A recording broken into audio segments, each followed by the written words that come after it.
ఎవరైతే పారాసిటమాల్ టాబ్లెట్ని 65 సంవత్సరాలకు మించి వయసు, అలాగే కిడ్నీ కానీ గుండె జబ్బులు కానీ రకరకాల జబ్బులు ఉన్న వాళ్ళు పారాసిటమాల్ వాడుతున్నప్పుడు సాధారణంగా పారాసిటమాల్ ఒక సేఫెస్ట్ డ్రగ్ అండి.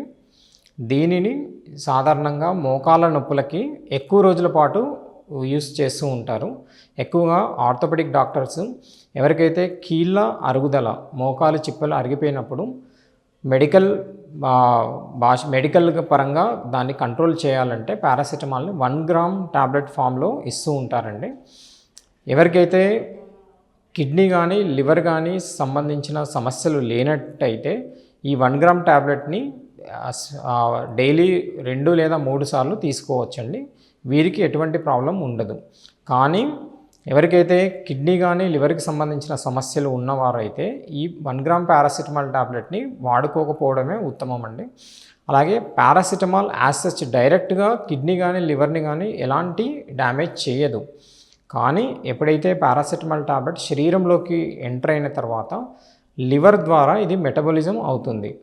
ఎప్పుడైతే లివర్ ద్వారా మెటబాలిజం అయ్యే సందర్భంలో లివర్ ఏదేని కారణం చేత కాంప్రమైజ్ అయినప్పుడు, అంటే లివర్కి సంబంధించిన సమస్యలు కానీ, లివర్కి సంబంధించి రక్త ప్రసరణ లేకుండా ఉండడం కానీ, అలాగే రకరకాల వైరల్ ఇన్ఫెక్షన్ వల్ల లివర్ అనేది దాని ఫంక్షన్ కాంప్రమైజ్ అవుతుంది.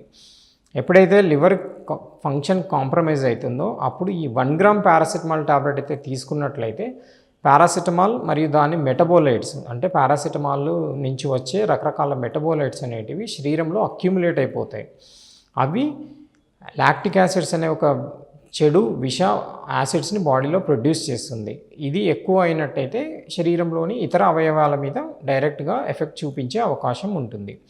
అందువలన ఎవరైతే 65 సంవత్సరాలకు మించి ఉన్నవాళ్ళు కిడ్నీ కానీ లివర్ కానీ సమస్యలు లేనట్లయితే పారాసిటమాల్ 1 గ్రామ్ టాబ్లెట్ని ఎలాంటి సందేహం లేకుండా రోజు 2 లేదా 3 సార్లు తీసుకోవచ్చండి. కానీ ఎప్పుడైతే సమస్యలు ఉన్నట్లయితే డాక్టర్ గారిని సంప్రదించి అవసరమైనంత వరకు మాత్రమే వాడుకోవాలి. అలాగే పారాసిటమాల్ టాబ్లెట్ని ఎక్కువ రోజులు యూజ్ చేస్తే నార్మల్ పేషెంట్స్లో కిడ్నీ కానీ లివర్ కానీ సంబంధించిన సమస్యలు వచ్చే అవకాశం చాలా అరుదుగా ఉంటుంది.